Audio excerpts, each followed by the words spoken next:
How do you install a chainsaw bar? Well, I got a new STIHL light bar here. Been waiting for this bar for quite a while to come into stock locally. Finally got my hands on one. It's a 25 inch. I would like to get a 28 and a 32. Can't seem to get them. I did end up getting a 25. We're going to go ahead and install it on my MS362C chainsaw. This is a 60cc chainsaw. Alright, so now I'm going to show you guys how to put the bar on the saw. This is how I like to do it. So let's take a look at how I like to do it. This is very easy to do. There is other ways. I like to just set the sprocket, just set the chain right on the sprocket, and then just get the bar situated, and it'll just sit there for you. See how it's just sitting there for you? Now what you do is get your cover and tighten down your bar nuts. Start them with your fingers like that, and then lift up on the bar. You'll be able to get these nuts almost you'll be able to get these nuts almost all the way tightened just with your hands. So you're not sitting there with your scrunch going round and round. I'm using the bar to kind of get them so they're almost tight. Now let's go to the second step of how we need to do this. Now we set the saw up like this. I'm going to change the angle so you can see what I'm doing next. Okay, this is where the magic happens. This is where it gets important. What I want to do next is I want to pull up on the bar. You can see the bar have some play in it. It's important that when you do this, you pull up on the bar and take up the slack. I like to just take up the slack. Just like that. This should be able to move pretty freely in your hands. You can use your scrunch. This should move nice and smooth and freely. If it's not, you're probably too tight. Watch what happens when I make it too tight. It's hard to move. That's too tight for me. I don't like it that tight. I'm going to back it off a little bit. I'm going to pull down on this. If it snaps back, I'm in good condition. That's what you want. And you want this to move freely. So I'm still holding up on the bar. Watch the bar when I let go. It drops down.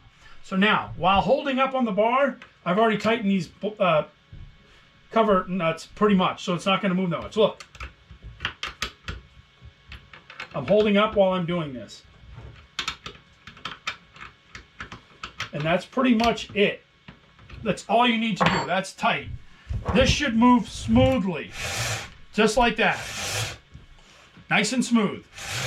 This bar is brand new. The chain is brand new. There's no oil on this bar at all. It's moving very smoothly. I'm snapping back. You do not want this too tight. It is important that when you tighten down your bar, you pull up before you tighten down your bar.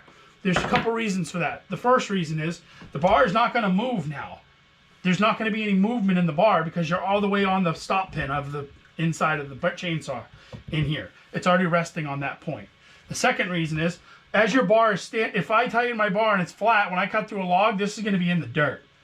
Bringing the bar up to the stop point keeps my bar out of the dirt more so.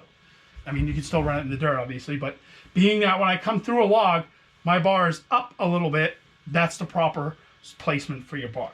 And the bar will not move because you're already on that stop pin holding it there in place. As you're cutting through logs and trees, the bar will not go up anymore. It's sitting on that pin. That's the way you do it. And I see way too many people running their stuff way too tight. It should be nice and smooth. If it's too tight, you're putting unnecessary wear on your sprocket and your motor of your saw. A saw is already under tremendous tension, and you're wearing on your engine when you're cutting through the wood. It's just the way physics work.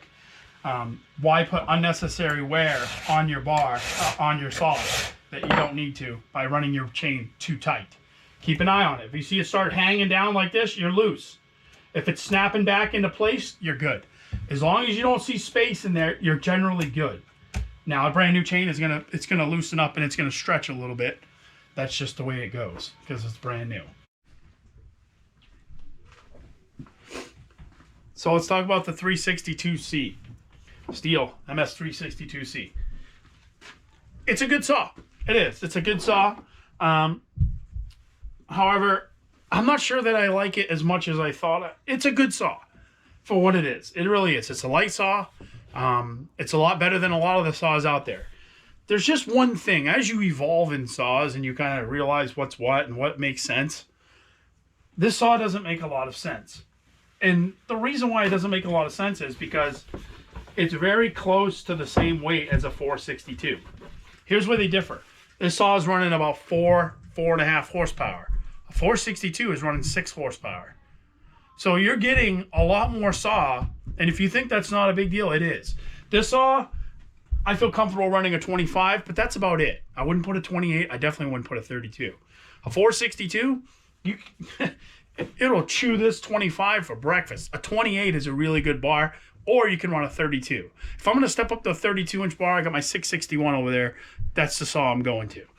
But this saw is right around 13 pounds, 12 and a half, 13 pounds. The 462 is 13 pounds, 13 and a half pounds. So there's maybe a half a pound or so difference between the two saws. Yet the 462 has significantly much more power. So that's the only thing. It's not that this saw isn't good. It is an amazing saw.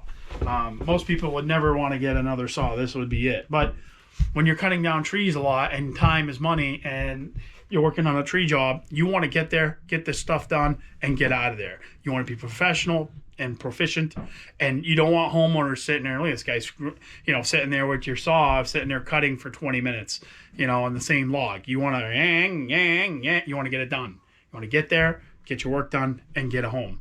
You can buy all the toys you want. You can buy anything you want in life. You cannot buy time. No one can.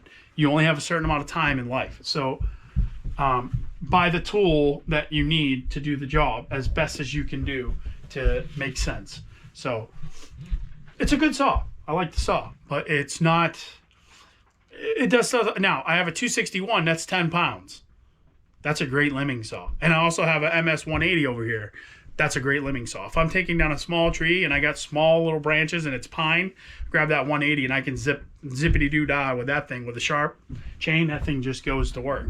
261 if I'm cutting down hardwood. It's a little much for that 180. So you buy the saw. If I get really big hardwood, you got a 661 up there. I can show you that real quick. I'll spin you guys around slowly so you don't get sick. And 661 lives right up there, if you can see him. 261's up there as well. If I spin you over here, we have some more saws.